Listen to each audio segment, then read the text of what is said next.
What energies can we expect to play a role in this week?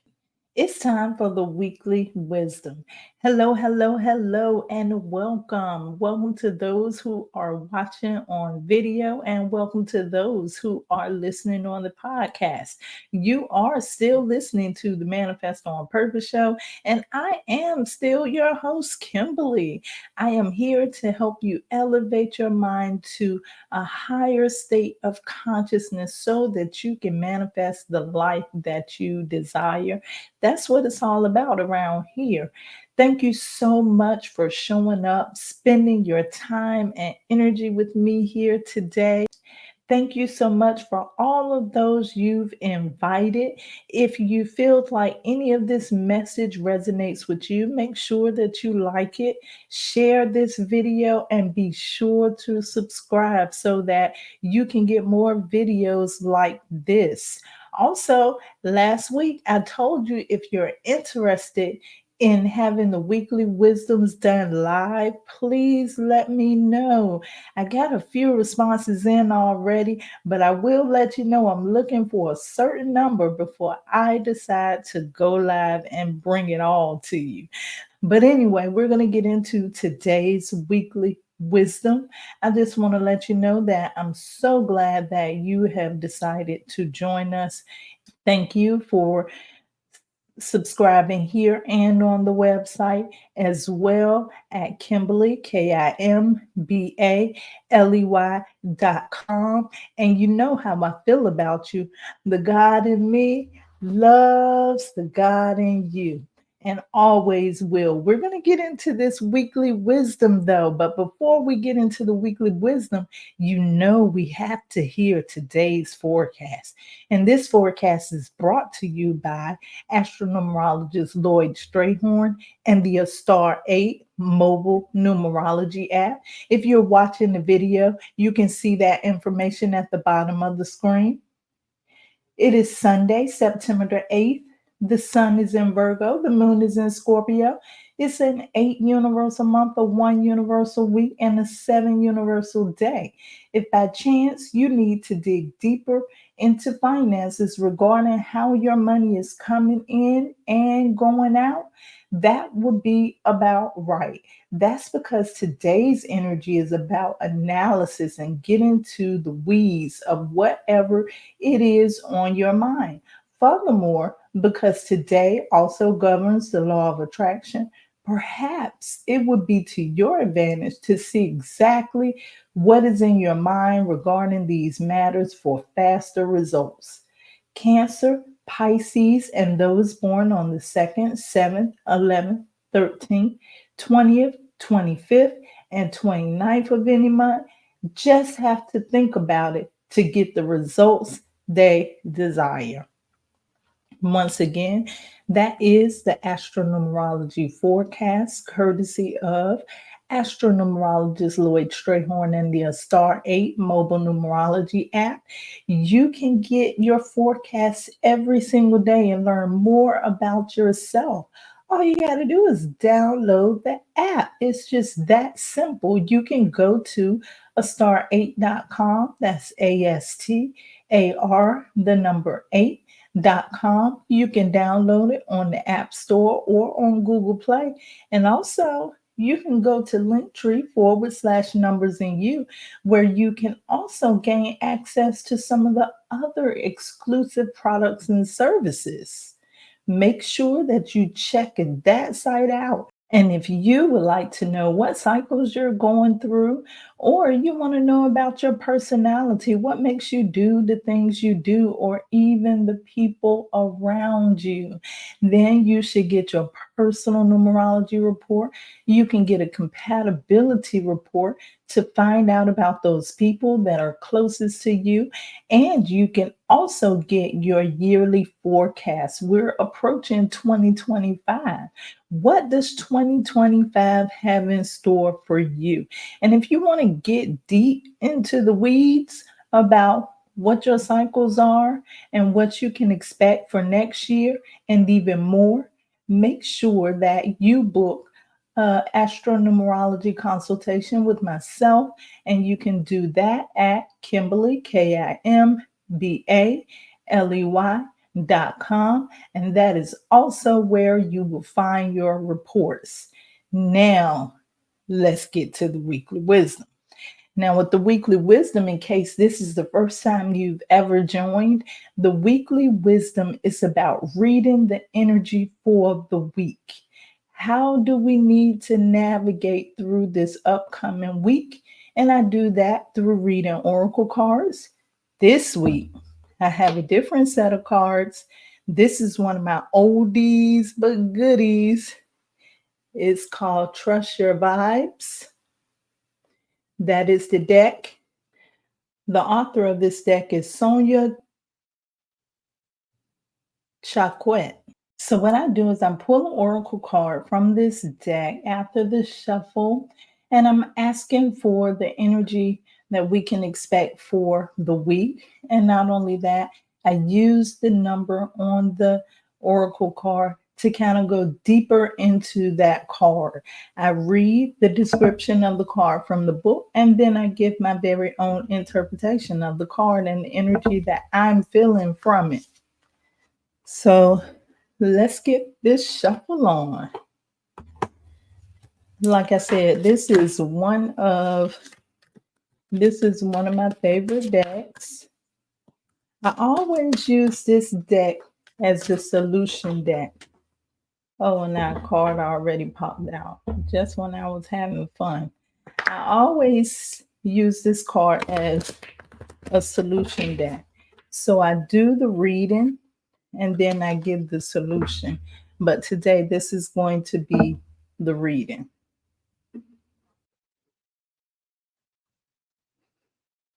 The card that so graciously jumped out of the deck was the number 25 card.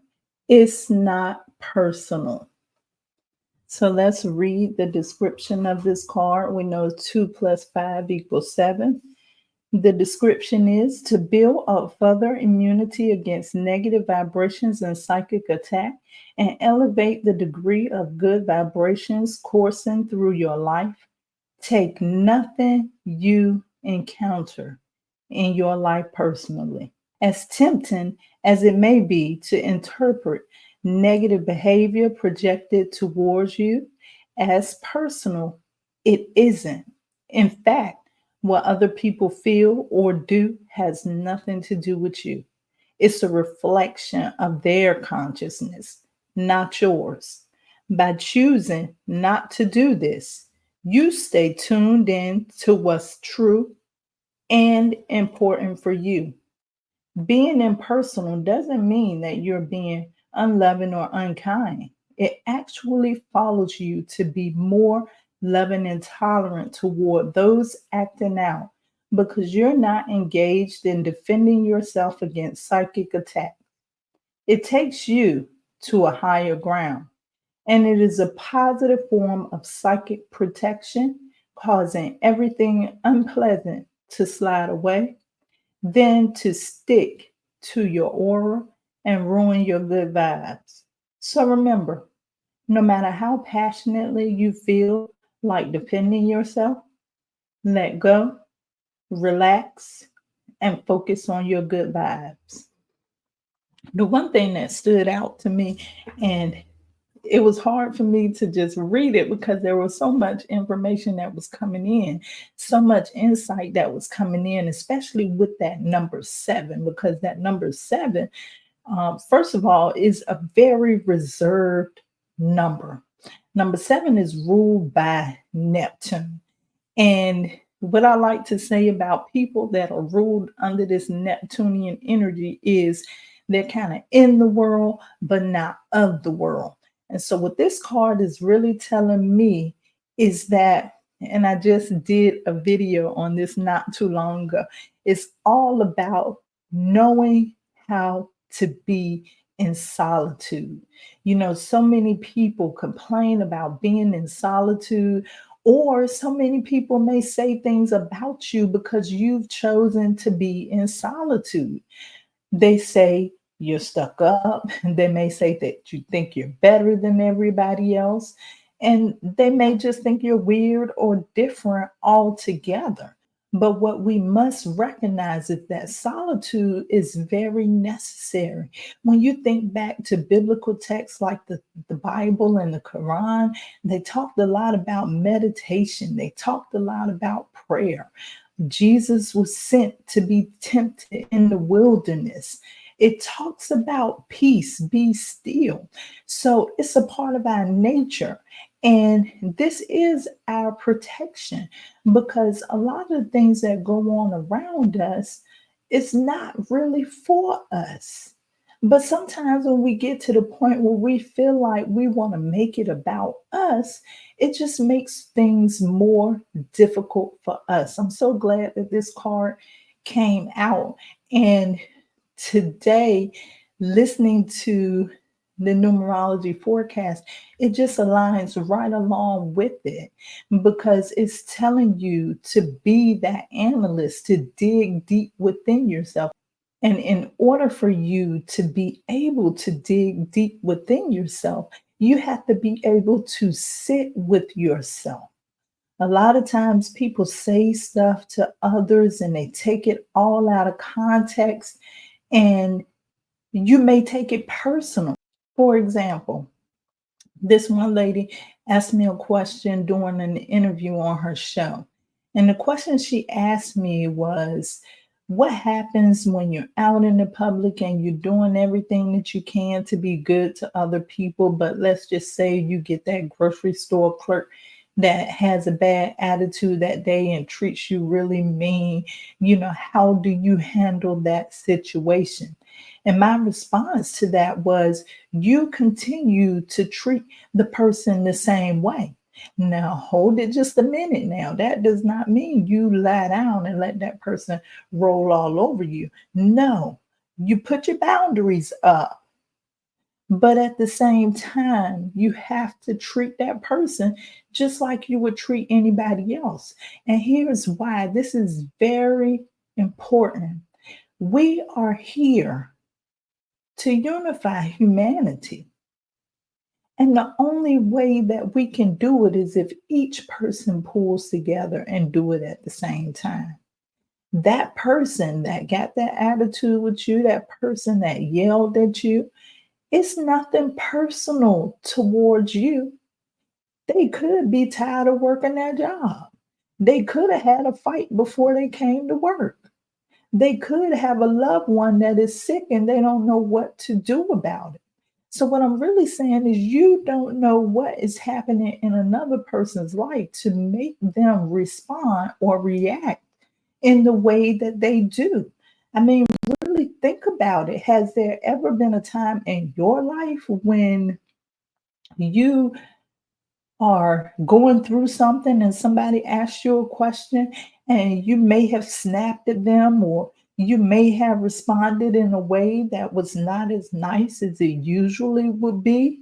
We have to give other people that same grace, and in turn, you may be able to get through to that person and help that person. You may not be able to help them right then fix all their problems, but at some point in life, they may look back like, I was truly ugly to that person, but that person still treated me good. And that can kind of start changing them in ways that you can never understand. And stop thinking that when you help people, you're going to get confirmation right away that that person is helped, because that's not always the case. You should want to be good to people and be nice to people and help people, even when you know that you're not going to be acknowledged for it, that you're not even going to know if it helped or not. So, this right here is saying that you have to go within yourself for long enough to keep you from becoming distracted from everything that's going on around you. And another thing about Neptune, too, Neptune also represents the illusion or the delusion sometimes. And I will admit, there are times where I think about a situation and now I think these things through first, but Previously, I would be in a situation and someone respond in a way that I didn't agree with, and I would just automatically react, only to find later that what I thought they were trying to communicate to me was not the thing that they were really trying to communicate. So I'm the one that looked like I was crazy. It goes back to our perception of the world. If that's all you can think about are negative things or the negative experiences that you've had in your life, whenever somebody approaches you with anything, that's going to show up in how you feel when those other people approach you. So don't take it personal either way. Make sure that if there are some things there that need to be fixed or work on, that you work on those things and you get better at them. Make sure that you take time to understand people. Sometimes you just have to bite your tongue, like they say, and just let things go, because you don't know what that person is going through. And even though that lady at the grocery store may talk bad to you, and because this is my thing, the number one thing I do now is when a situation like that happens, I make sure that before I step away from that person, I say, have a nice day or enjoy the rest of your day. And sometimes that alone just makes them stop to think, what just happened here? And it makes them shift away from what they're going through to think about how it's making them react. So, really, this right here is literally telling you, don't take it personal. When you start taking things personal that people say about you, then you're holding on to more energy than you need to be holding on. So, this week, the challenge is to see if you can go through this week without taking things personal. One way you can do this is find a positive response for everything that you don't like. Find something positive to say about it. Find a positive perspective to look at it. Even if it's the response that I use to myself, sometimes I'll say, oh, they probably don't know any better.